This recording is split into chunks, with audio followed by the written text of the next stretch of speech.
Good afternoon. It's a great honor to be asked to do the keynote at the first Empre Congress.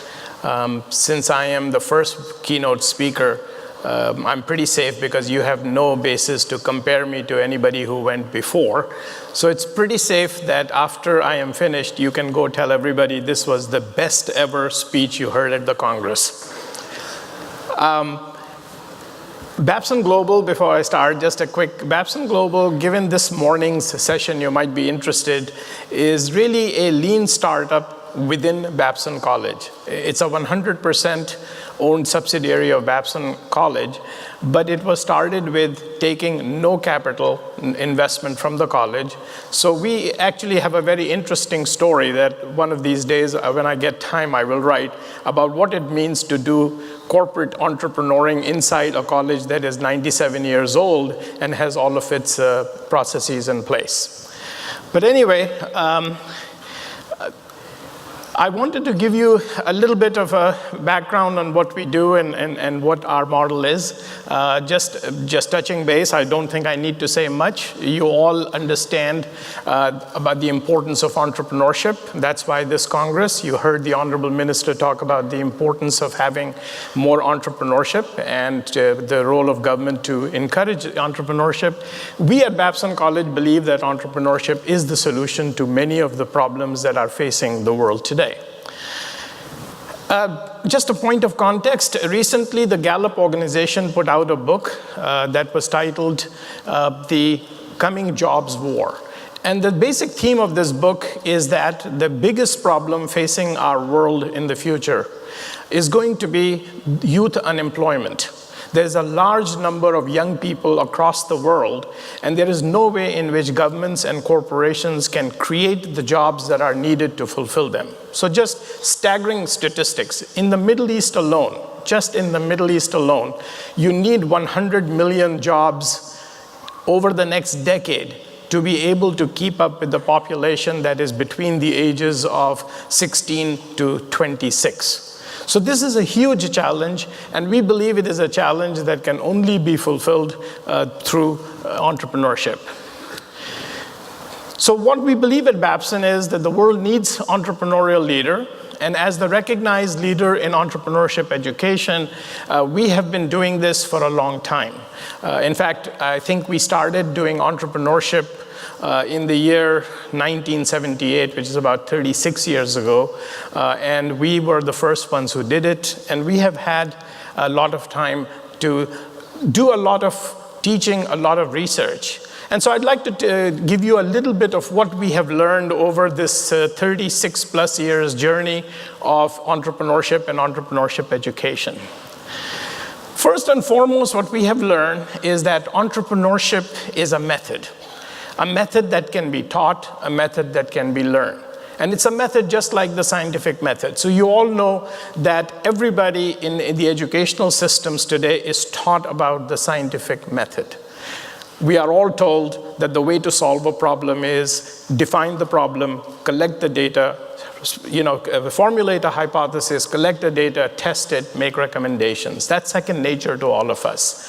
What we have learned from our own interaction with entrepreneurs and our own research is that entrepreneurs think in a very different way, and that it is a method like the scientific method and one that can be taught. Now, this has interesting implications because today in the morning session we talked about corporate entrepreneurship and growing entrepreneurs inside organizations. We believe that as a method, if you can teach it, you can teach not only the traditional entrepreneurs who start new ventures, but also entrepreneurs inside organizations and entrepreneurs in other spheres of life. So we believe that entrepreneurship as a method, if it is taught, can be a powerful change agent. It can be applied not just to economic problems, but to social and environmental challenges facing the world. And we believe that it prepares our students to create value-generating opportunities in various walks of life. Now, before I go on to the next method, One of the things that is very interesting, I don't have time today to do, but if I would take 30 seconds and ask you to throw some adjectives at me about what you think entrepreneurs are like. What are the kinds of adjectives you use? Entrepreneurs are creative, dynamic. Sorry? Fast. Right? If I go through, we've done this before, and what you will find is that most popular views about entrepreneurs are really not correct. These are the kinds of things that you always hear about entrepreneurs. They're fast, they're passionate, they're decisive, all of these words typically come up in any conversation about entrepreneurs. What we have discovered in our research is that it's not true. There really aren't lone cowboys taking big risks. They actually are quite risk averse. In fact, what they are very good at is what we call de-risking, taking the risk out of an opportunity, not going forward and taking a blind risk. What we have learned is that as opposed to the scientific method of having a plan, these people have very loose goals. They have a very broad goal, and it isn't a straight path to that goal. If it changes, it's okay. They can make the changes as they go along. They really don't like predictions and extrapolations, everything that the scientific method teaches us, because entrepreneurs have a very simple belief. Why bother predicting the future when you can shape it? Think about it for a moment. They're in the business of shaping and creating the future. If you are creating the future, you don't need to do market research on products that particularly are going to be entering into what we call the suicide quadrant. New markets, new products. Think about that. There isn't anything available. So in my own case, for example, this is something Babson College has never done before. And my faculty said to me, "What is your strategic plan?" And I said, "I don't have one." And that did not make them happy. And I said, "The reason is I'm in a completely unknown world. I'm out there venturing for the first time, taking Babson global. I don't know what I will encounter and find. I could spend the next 10 years doing a strategic plan and studying it and collecting data, but by that time, the opportunity would be gone." This is a logic that is very difficult in a conventional organization for people to understand. That when you are creating a new opportunity, you are in a very unknown world, and you have to move forward. You have to act rather than plan. And that's part of what you see. So yes, there are some things, but you won't find them to be the defining characteristics of entrepreneurs. What we have discovered is entrepreneurs are very adept at two very different types of thinkings. The traditional, what we call predictive logic, the scientific method. And we all know this is the inductive logic. You have a prediction, you collect data, you analyze data, and you can take the core logic of going and finding out what you need to do. That's essentially the world of strategic planning, forecasting that all of us in the corporations are very familiar with, and we do. But what they're also very good at is what we call the logic of creation. Because most entrepreneurs typically operate in a world where there isn't enough data. There is a lot of uncertainty. Most of you have, so the analogy to this situation is, think about a situation where you do not have any data. What do you do then? Where you don't have prior information to be able to make predictions. So the analogy we use is, most of you have seen the old, Indiana Jones movies, where he always found himself in some kind of trouble. So imagine Indiana Jones falling into a dark hole where there is no light. He does not know how deep the hole is and what's in there. Now, what data can he use to predict and get out of this situation? There's only one option: to act. So what will he do? He'll take one step and try to feel and see if there is a wall there, take a small step to see if there is a hole that he will fall through. Each action is producing information that can be analyzed. So notice that the entrepreneurial method doesn't start with a plan and a prediction. sometimes it has to start by taking small steps, learning from it, and moving forward.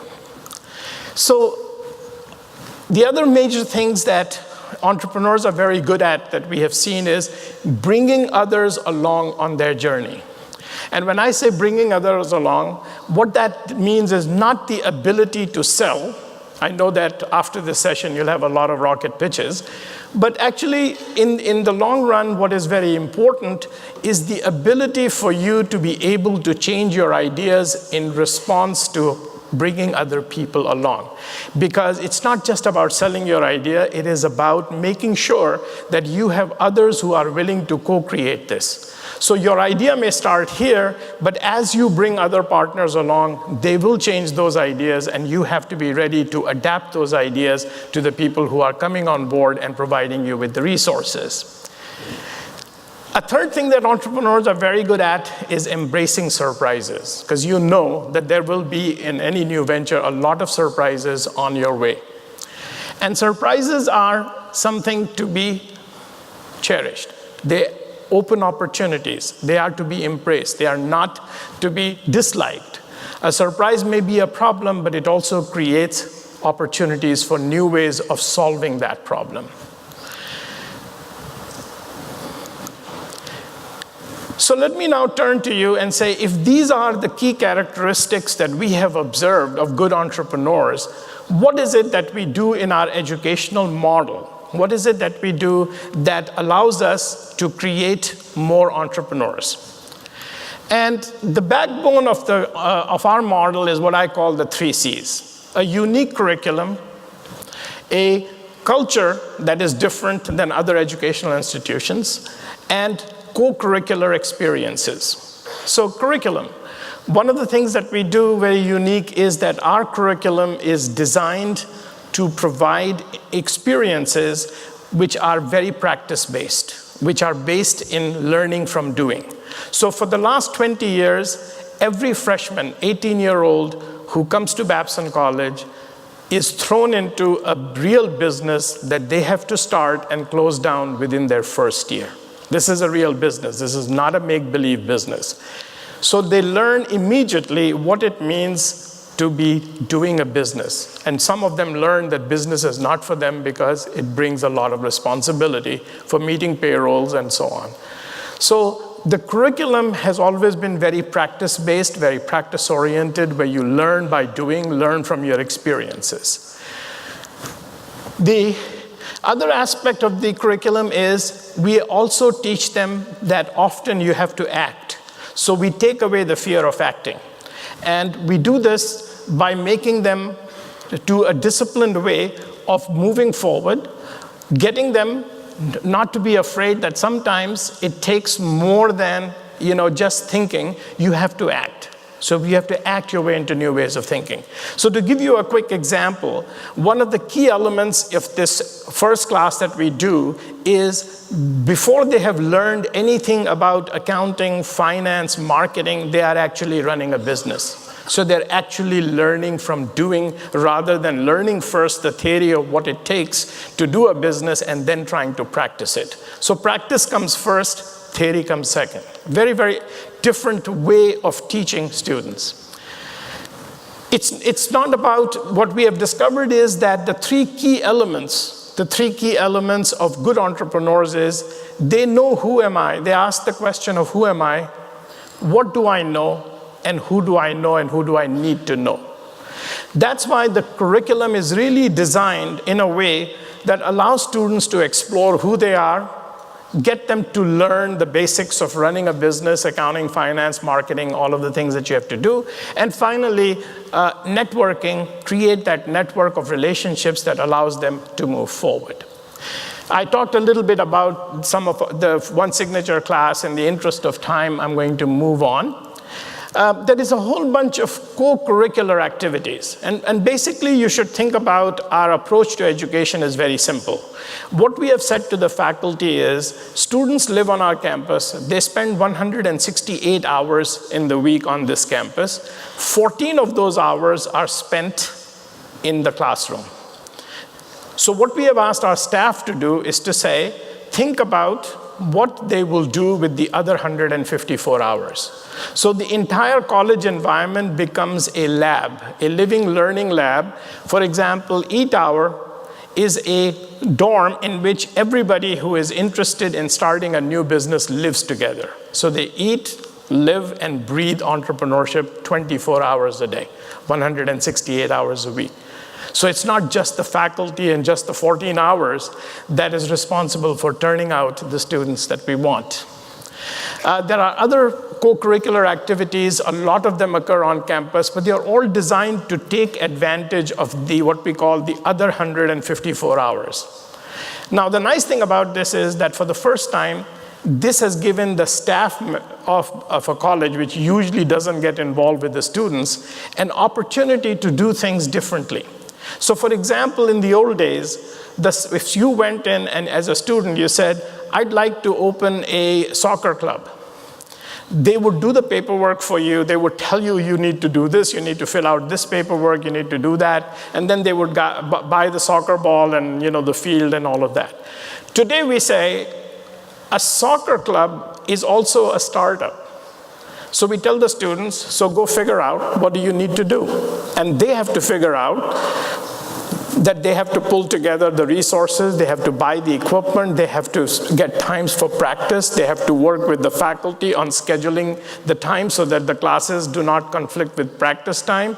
They have to make sure that they understand they have to get a bus, they have to get insurance when they go drive around and play games with other places. So as opposed to staff members telling them and doing it for them, now it becomes a startup experience for the students. So the co-curricular part is just as important.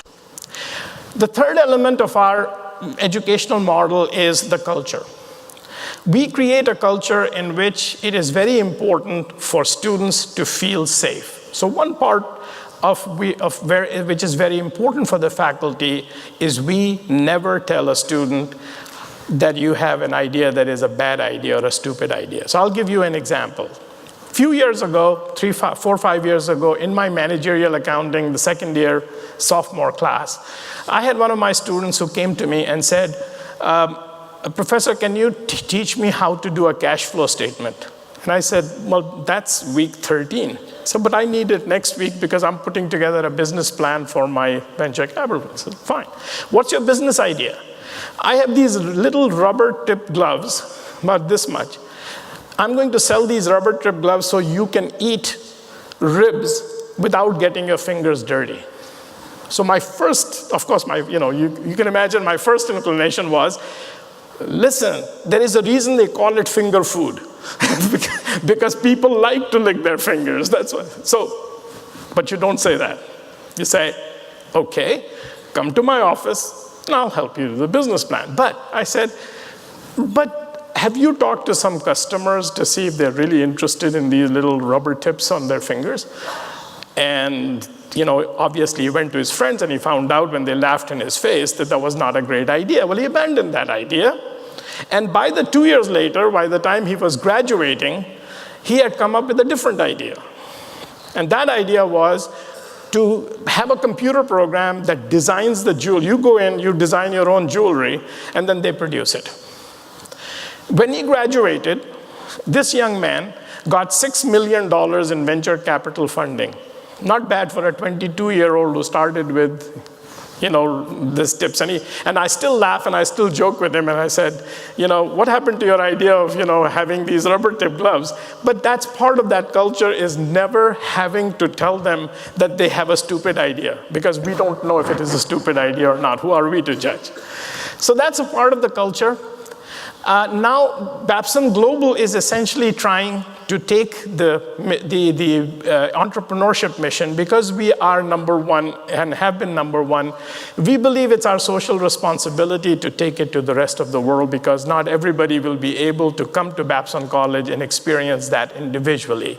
That is why Babson Global was created, to take entrepreneurship education as we do it across the globe. We are partnering with higher educational institutions to change their curriculum, to train their faculty. We bring them to our campus. We allow them to see what we do so that they have an idea of what we do, and they can take those 3 C's that I talked to you about.